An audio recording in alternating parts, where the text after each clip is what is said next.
Hey there guys, it's me the Grunt, and I am playing A Madman's Guide to Happiness. It's another indie game. I know I've been doing a lot of solo Let's Plays of indie games just because they're quicker and easier to get done. These are kind of just fillers because sometimes it takes time to get all the footage I need for co-op stuff. So let's go. I'm going to read all this stuff, narrate. So, you are the first officer to arrive at the scene. Strange noises were reported. Then screaming. You see a body hanging from the ceiling. Suicide. Their computer is still on, you check it for clues. It's filled with rantings and encrypted files. But it claims that whoever gained access to these files will gain the secret to happiness. You begin to click. Let's press A, guys. So, press start. The princess loves her little bows with all her little heart. Out of the 4 colors, she chooses the blue one. You have 4 colors in front of you, too. If you choose the blue one, you can unlock this file. Okay, there's no buttons to press. It's probably linked to like the controllers because Y is yellow, A is green. You get it. So I guess X. Yeah. Okay. It took you a long time to reach here from your magic tower, princess. Your blessed feet still battered and filthy with wretched wood and its corrupted streams and trees that whisper their putrid secrets into your precious ears. Your clear eyes still dulled and lifeless from the aeons spent in that dark, damp tower that gave you not a drop of daylight's playful majesty. Your little wrists, oh your little wrists, still scratched and swollen from the rusty disease-ridden shackles they forced upon you to prevent your escape to a better place, where they could not keep their perverted, vulture-like eyes on you. Your tongue so dry from the dirt they tried to force down you like water. But you have escaped now, and will all be made better. For I have found the secret of happiness, and with it all dark memories will fade away and be replaced with nothing but gardens of crystal flowers and butterflies that sing on command, and sing they shall, sweet, sweet princess. That was freaky. There are 2 parts you must understand, princess. The first is that you prevented you from achieving happiness, the great enemy that you, if you will, not just your happiness, but my happiness, and the happiness of everyone in the world. Even the animals and the plants that have their happiness stunted by this blacksmith of misery. Then, when you know your opponent, you must understand the second, how to defeat them. But you may have to rip out their intestines. Oh my god. You may have to gouge out their eyes. And while this may be hard and straining for your little hands, princess. Oh my. That's kind of weird. The chalice of happiness is so full to the brim with sweet nectar and strawberry bits that it will be more than adequate compensation. But I must test you. Revealing the secret of happiness to a dim mind. Like trying to discuss philosophy with a crab. I think crabs are very, very good at discussing. That is messed up, bro. My god, this game's turned out less. This is more or less a lot of reading. It's not too freaky yet. There's a couple awkward pictures, like the doll kind of freaked me out a little, but I didn't really display much. Let's open up file 2. The princess did very well escaping from the tower, but it was a harsh journey. It would have taken her 1 hour to reach me, but her legs were broken, so it took her double this time. Oh my god. And her arms were broken, so the time was doubled again. And her mind was broken, so it was doubled yet again. But the wind blew in the right direction, which got her 16 times faster than her broken little body, and her mind should have been able to. Okay. How long did it take her? Let's see. I just accidentally tapped B. And that was the right answer. Go me. Listen, the enemy binds not just you or I, but the frog, the worm, the germ, the leafy plants, on and on, into infinitum, and works its magics now. It has hard worked them in the past, and it will work them in the future. It is faithless and unloving, but it does not hate either. Despite holding back the chalice of happiness from us, should not hate it, for it gave us everything we have now. To hate it would be like hating our own parents, for we must fight it, for a life living off nothing but the occasional lick of condensation from the chalice is no life at all. Do not fear fighting it, for even if you're idiot, it will not care, nor will it feel anything at all. Your first and the only clue to the enemy is little monkeys. This is kind of freaky. I used to be sad and cut my own wrists. I used to be mad and sliced my own veins. I used to be bad and tore my own skin. Wow, this is a lot worse than I thought it would be. This is $1. But then I became happy and laughed till I puked up blood. Yeah, that's kind of freaky. See, there's no jump scares, just, oh god. You heard floorboards creaking behind me. It's the right trigger to turn around. That's what the sound was. It looks like nothing. Press the left trigger. That's here. That's weird. Smile for me, princess. Okay. The princess's mind has been shattered like a beautiful glassware because of her ordeal. Can you count how many triangles her mind is shattered into? Remember, there are larger triangles made up of several smaller ones. Okay, let's see, there's 4 base triangles right there. So it's 4, and then each of those can separate into 3 pieces, it looks like. So 1, 2, 3, 4 of them. 4 times 3, that'd be 12. So we got 12 right there. Then you also need to include the triangles on the outside, which would form into 2 right triangles each. So that'd be 12 plus 8, so it'd be 20. Yes, evolution. Evolution is the enemy that we must fight, but also what we must love, because it has brought us into being. And how can you not love it? It is so many lovely little monkeys. Wow, this is messed up. You seek to know why, unless a sip at the chalice rather than gulp. Let me explain. Evolution is a system based on survival, and the fittest survive, the strongest survive. Evolution is a system based on survival, the strongest survive. I already read this. If you took one of the little deers, filled them up with happy pills, how long do you think it would survive, drugged up against a tree, giggling to itself?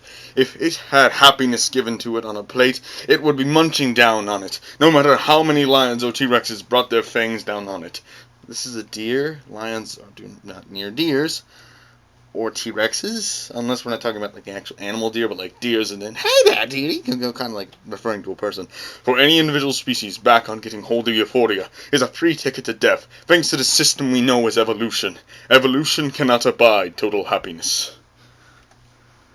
Well, I've been doing this for 7 minutes, my voice is already getting kind of crunchy. Evolution will let you sip at the chalice when you do something that benefits your survival, or your species' survival. When you have sex, when you eat, when you rest, when you have sex. Sorry, you need to say that twice. It was a good system. We were monkeys. We would have died in the wild without these incentives. But these are only tiny fleeting moments in our lives. Why can't these moments last forever, rather than be restricted to the end of a task, what benefits survival? Evolution, you have served us well, but we are no longer monkeys. For the sake of my beloved princess, I must kill you. Like how its chick must be thankful for its shell for protecting it, but most ultimately destroying it to join the world. I do not care if you decide to crush me, for I am a monster who chose to kill his own eggshell. That is messed up. My god. I thought this would be like a little horror game where you go around point and click, kind of like Decay of the Mare, but this is, oh god, it's like Sonic EXE where there's all the file things. I love my little friends, but I need to help count them. Which section has the most two-legged spiders? Even if the spider, the sexy legs, is in the section, you must count it as a spider. I don't know. Well, the bottom looks like it's just like least amount of spiders, so based off of that, okay. Yeah, so I was right. As the birth creatures of evolution, which is such our nature that it could not allow us to taste unlimited happiness without destroying us, it is now up to us, and no one or nothing else to rise up and take our much-needed euphoria. Now you know our opponent. You must know how to defeat it. The answer, an explanation, is this. We must remove ourselves from evolution. We must remove ourselves from its factors and cycles and situations and forests. Humans have already begun to see this, and we have begun to move ourselves forward slowly. The scientists have seen this, and they begin to create new drugs to dispel pain and turn depression into happiness. The religious have seen this, and they strive for their place in paradise after death, and philosophers have seen this, and they try to peek into the well of happiness through thought. O noble warriors, but it is not enough. There is something much closer to us that we need to do, something more basic, intuitive, that tugs on the threads of our very being. Read on. Precious little monkeys, living precious little lives, Precious little lives, you precious little monkeys. It's precious to eat monkeys' little lives. Oh my god, I love reading this because it's so well written. But my god, this is a messed up game. A wide-eyed detective who would hang himself several years later, morbid, walked into a crime scene. There were 4 bodies lying on the ground. It looked like they had been killed by a pack of dogs. Each body had one limb ripped off, so it must have been taken away by the pack. Aside from the 4 humans remaining, there are remains of 2 dogs fully intact at the scene. How many limbs are at the scene? Well, first off, we can take 3. 3 times 4, which is 12. We have 12 right there, then we have the dogs, which is 4. Plus 4, which is an 8, and then, it'd be 20, right? No. That's not right. Well, 24 if you count the detectives, because there you go. See, I'm a genius, because I assumed, because I do these word puzzles all the time. Well done, not many would have had to count the detectives' limbs as well. This is a dead spider, they have 8 limbs, greedy, and a bit selfish of them. I am not impressed. It's also crushed dead spider, yeah. Okay, time to get my reading voice going. We have the science, will, and intelligence to grasp the damned chalice, at the very least collectively.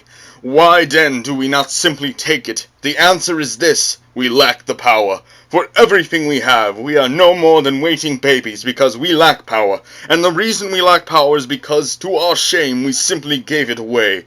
We are the primary point at which our thoughts and feelings are created, and we have great power to bend and twist them to our will, yet shamefully, repulsively even.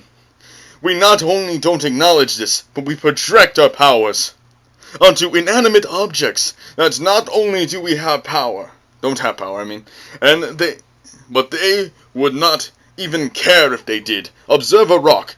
Falls onto a man's foot and he feels pain. The foolish man blames the rock and froze. Fits of anger while screaming about how the rock had ruined his day. The wise man realizes that while the rock is responsible for his pain, he is angry because he allowed himself to become angry.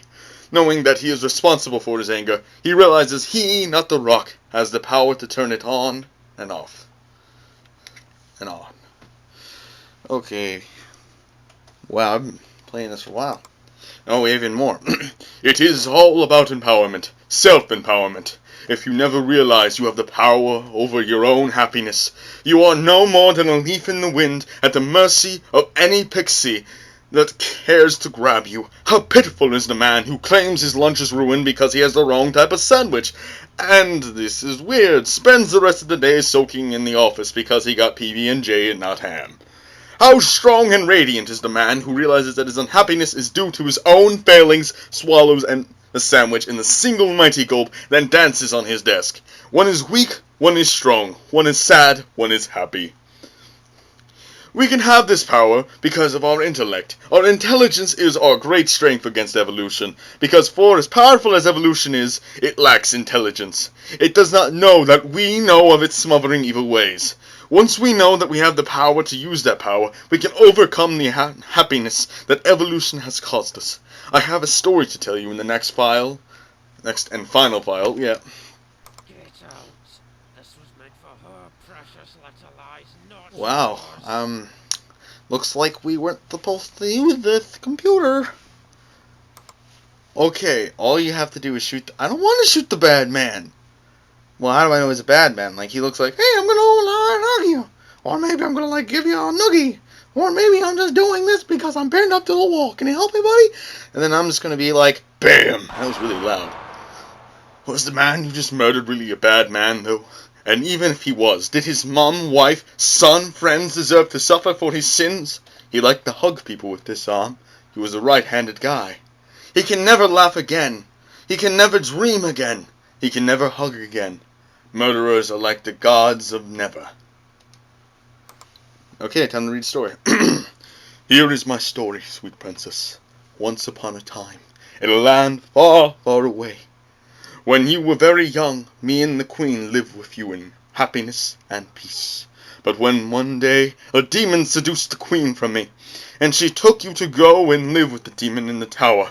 I tried to get you back many times, many times, but eventually the demon got his little friends, with their loud metal dragons that flashed blue lights, to carry me away. The king was sad. The king blamed the demons, but this did nothing. The king blamed the demons' friends, but this did nothing. The king blamed the queen, but this did nothing. The king even blamed you, but this did nothing. Wow, okay, so let's try and translate what this is. So essentially, I'm assuming that his wife was cheating on him with this guy and then left him because he was being too overprotective about it, and then he had a mental breakdown. So then I guess he was stalking them probably, and then the blue dragons are actually the cops. The demons, yeah. Then eventually, the king realized that he was to blame. That he realized that only he had the power to ultimately stop him from being sad. He gained power. The king used the power to kill one of the devil's friends. He killed an officer of the law. It was a wonderful thing. The king was no longer sad, and instead the queen was sad. She felt guilty and left the devil, and often took the princess to see the king in his new home, called Asylum. But the king could only stay in the asylum for so many years. He worried that he would have to leave, that he had to leave, that the queen would no longer feel guilty and come and see him. The thoughts consumed him and twisted his mind with fear until he took a rope with the intent to take his life. That means kill himself, princess. And so I have the rope in my hands, and I have finished the guide to allow you to be happy. There is nothing left. So basically he's the man that hung himself? True. Okay.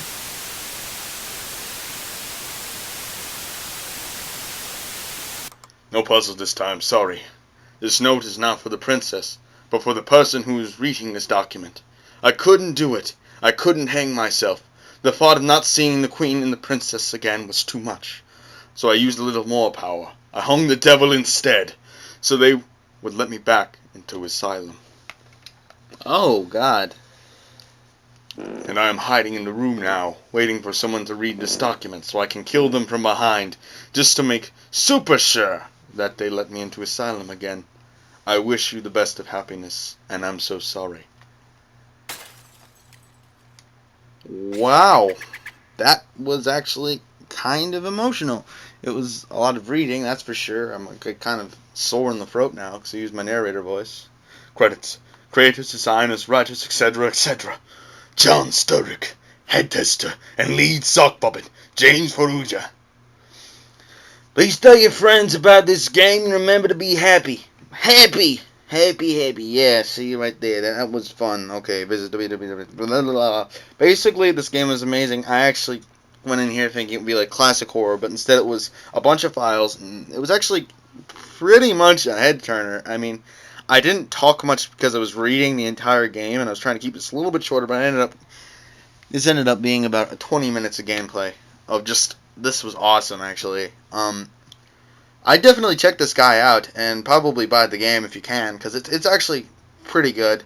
If you stay to the end, you already know the ending, so I guess technically you don't need to buy the game now, but it's still pretty good. It's not really scary, but in the sense it's just enjoyable, and I hope this didn't influence you, now you're not going to buy the game because you just wanted to see the entire game all the way through, but I really did enjoy it, and I enjoyed narrating it right now, so I'd like to say thank you to John Sturrock and James Ferrugia. I'd like to see you guys in the next episode or video I post. That might be in a while, so because I'm going back to work pretty soon, so I'll see you guys later. Bye.